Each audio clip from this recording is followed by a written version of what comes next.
All, welcome to It Pays to Be Polarizing. I'm John, aka JB3. I'm your host, as always. And today we're going to talk about something that's interesting to me anyway. We're going to talk about NIL and college sports and the impact of it. One of those things we've gotten used to over the years is watching college teams that probably have paid players, but you never really know about it. It never really shows the light of day. On occasions it has. In the case of SMU back in the 80s when they got the once and only given death penalty by the NCAA, banning their programs for a while because of, I guess, egregious acts of paying players to come play at SMU. They have since overcome that and now back into being a national power, but it's almost 40 years since that happened. So it was a long recovery process for them, and it's been about the last 5 years where they've really started to get back into it. When it comes to NIL, this is my problem. NIL, let me say that more clearly for sure. NIL. Name, image, likeness is what it's for players in college. With the creation of video games, this is where it really all started, because schools were putting those players, their names, their faces, all over everything. The video games were doing that anyway. Schools were doing it as well when they had a Heisman candidate, when they had a great player at their school that they wanted people to know about. They made sure they were on the face of the program, they're on the face of advertising to recruit other players, things like that. And schools took advantage of this. And they did not pay those amateur players for that likeness use. So it's become a problem in the past 5 years, I'd say, where players decided they want to get more of the piece of the pie.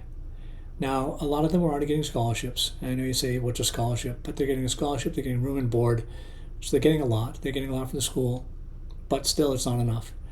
We don't know the economic background of all the students. We don't, and we really shouldn't care, to be honest with you. What it comes down to is this, is that major schools are using these players to come and boost their name, boost the name of the school, to get others recruited there, whether it's going to be athletically or academically. They recruit these people through who goes there, and they're not paying the players, or they weren't, I should say. Along came name, image, and likeness.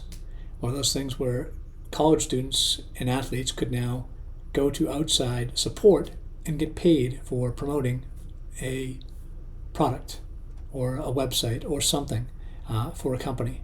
And their name, image, and likeness was being used, and they'd get paid for that. What happened was this. Those colleges that were paying on the down low or on the side and were actually doing this, and it was more likely going on than not, now had to face a new challenge of other people coming in and being able to pay these players without any limits. That's a problem right there. I personally believe that every college athlete at the Division I level should be paid for playing, not just in tuition and not just in room and board, because at Division I level college sports, you don't think about anything else. You don't have time to think about anything else. You have to think about the sport. Academics is second at best, because what time you're not on the practice field, you're in the training room. You're getting taken care of with physical therapy, doing things to recover from injuries as well, also working out, lifting. And then you have social engagements that are probably out there for the team as well to make sure you're recruiting those players and keeping those donors happy with what they're spending their money on. So it's appeasing the private donors of the school. So there's a lot of things that are on the plate of a young college athlete that probably shouldn't be. And it was always there, and it always will be there now, I will say. So someone decided that they would try and get compensated for it, and it's led to a whole snowball effect in that. It's become an avalanche. I look at people like Nick Saban and Bill Belichick as prime examples of what happened when NIL was opened up. Nick Saban saw the storm coming and said, you know what, I've had a great run, LSU, Alabama, I'm going to retire and go into broadcasting. Bill Belichick, on the other hand, was a pro sports coach, New England Patriots, Cleveland Browns, and has New York Giants as well as defensive coordinator, and has now 8 Super Bowl rings, I believe, 2 with the Giants and 6 with the Patriots. So you would think that name would carry a lot when going to the college game, which he did this year with North Carolina. Apparently it didn't. He wasn't able to recruit the players he wanted because the NIL budget at North Carolina was not big enough, and his name didn't carry enough weight. So he's struggling this year, which should be expected actually, because he's got to be able to set himself into this new environment that he's never been before. He's not a good player drafter. That's one thing, even with the Patriots, he didn't draft a lot of great players. He was able to work with what he had, trade for others, but he didn't actually get his own players on an abundant basis. So with NIL, you have players out there like Arch Manning, who's making close to $7 million a year as a college athlete. That's gone too far in the other direction. So the pendulum has swung, and it swung heavily in the favor of the players. What should have happened all along was that along with tuition and room and board, every player on a Division I college athletics team, and every college athlete, in my opinion, actually, should have been given a stipend. Because what time they couldn't spend working, they spent training, games, they spent in PT or in some sort of therapy to make sure their muscles are all right with an athletic trainer, and working out and doing other public relations commitments for the school. So they're trying to focus on school and sports, and that's it. They didn't have time to get a part-time job to go out and work, unlike some other students who could go out and do that. They get a student job in any one of the student centers that they have available and student jobs that they have.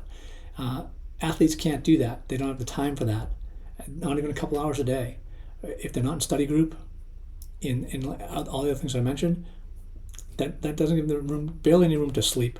So that's a big thing that should have been factored in as well.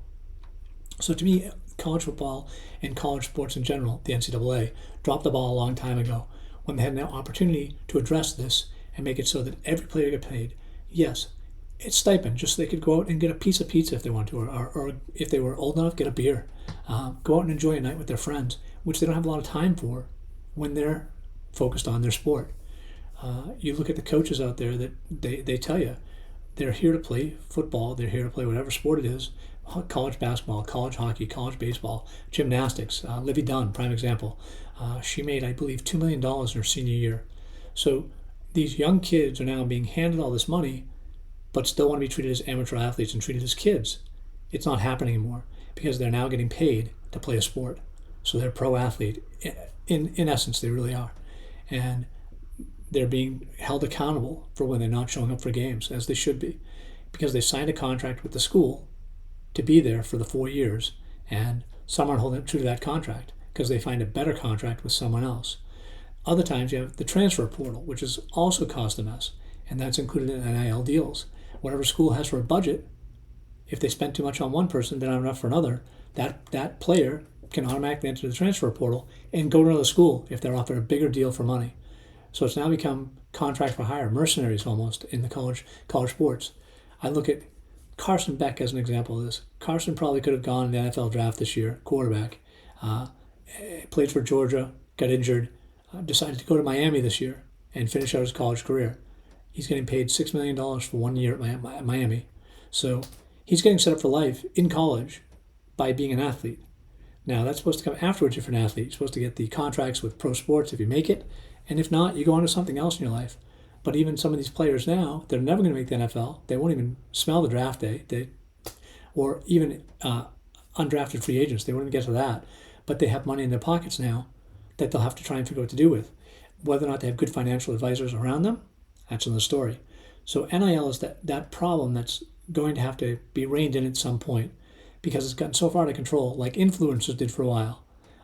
Influencers were given all this money, all this time by major corporations to peddle the products that the corporation was selling with no real knowledge if they were having an impact on sales. And in the long run, it's turned out that only less than 1%, it's like college athletes, less than 1% make a pro team. So in the influencer game, same thing. Only 1% really sell something to those out there that can afford to buy what they're peddling online. And it gives some publicity, but not enough for them to continue to do it. So eventually, and it started to already, that world will peter out and get to just the few, very select, that can peddle products successfully for companies. NIL, on the other hand, until it hits the peak of the payments and schools start deciding that the transfer portal is not working because they had a player for a year and that player got paid $6 million and then decided, well, it wasn't enough, I'm going to go somewhere else. That's going to be a problem for them because then they're losing that face of their program, whatever the program is. And it's something that really has to be another deep dive taken into it and some regulations put in place to make sure these players are being held accountable because it's a contract. When they signed a contract, there was the quarterback for Tennessee, I can't remember his name off the top of my head, unfortunately, but he was under contract. He had an NIL deal with Tennessee, decided it wasn't good enough, and started shopping for a new deal.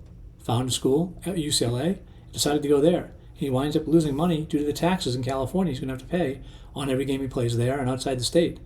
So he thought it was the right way to go, but wasn't advised correctly by whoever it was that he was talking to. So that's the other piece of this, is that they're not being advised properly on how to make the most of their time and get the best of their payouts that they want to get. Because there's nothing better for them than to come out of college a multimillionaire and be set up for life, and to have the correct people in place to help them advise to make sure that they're making the right investment decisions with that money that they now have that they didn't have when they win. Whether or not it's for good or for bad, NIL is a problem at this point until they get all the kinks sorted out, and it will take some time, depending on the NCAA Board of Governors and whatnot, and what they decide to do with it, and how they decide to tweak the transfer portal so that students just can't go in at any time. They make it so that they have to play in games. If they are signed to a contract with a school, even if they're going to be a top draft pick, they can't have it as an opt-out in their contract that they can skip a bowl game that could impact their national championship opportunities. And we had that happen already, where players are sat out because they're afraid of their draft status dropping or they're afraid of getting hurt. And I understand that, but they should also have insurance at that point that's covering that if they do get hurt, especially if they're getting paid the amount of money they're getting paid. So there's a lot going on with NIL. I just want to touch on this real briefly. Real briefly is, 7-8 minutes? I don't even know what that is at this point. But anyway, if you like content like this, please like, subscribe, follow, and comment on the content. Again, this is John, aka JB3, and this is It Pays to Be Polarizing. Have a great day.